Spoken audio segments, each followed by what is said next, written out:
President Bongbong Marcos visited and inspected the devastated province of Catanduanes earlier today. The palace also called on government agencies to do away with lavish Christmas parties and donate to those affected by the typhoons instead. Gio Robles has the story. From the presidential chopper, President Bongbong Marcos saw clearly the extent of the damage Super Typhoon Pepito wrought on the province of Catanduanes.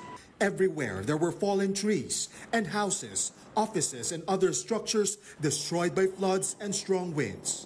The chopper landed next to Virac Sports Center. Residents immediately scrambled to get close to the president and beg.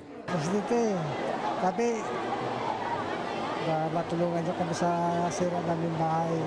Gamot sana, gamot. Pre, sana matulungan mo kami kahit na maliit na bahay lang na matibay. They did not leave empty-handed, with Marcos leading the distribution of family food packs from the DSWD. He also handed out cash assistance amounting to a total of 2.5 million pesos. Napakalakas po ng tama ng Pepito at kayo ang nauna nung kami nasa Maynila at tinitignan namin ang sitwasyon dito sa inyo ay talaga ang naging problema dito ay yung hindi masyado sa ulan ngunit ang lalakas ng hangin. Kaya ay umabot yata rito ng 230 kilometers. On top of that, Marcos also turned over a 50 million peso check to the Catanduanes provincial government, along with a promise that he will prioritize the province's rehabilitation. Nagbibigay po kami, hindi pa wala pa rito, ngunit susunod na po.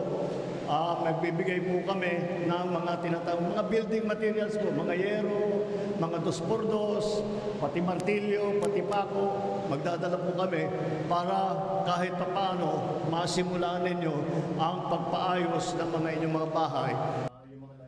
Before returning to Manila, the president met with national and local officials. His marching order immediately solved the water, power, and signal problem in the province. At the moment, potable water supply still hasn't resumed in the whole island, while power has returned to only 13 out of 315 barangays, and 9 out of 11 towns still have no telco signals. Earlier, Executive Secretary Lucas Bersamin requested government agencies to do away with lavish parties this Christmas and urged them to donate instead to typhoon victims and calamity-hit areas. For News 5, Gio Robles, We Are One News.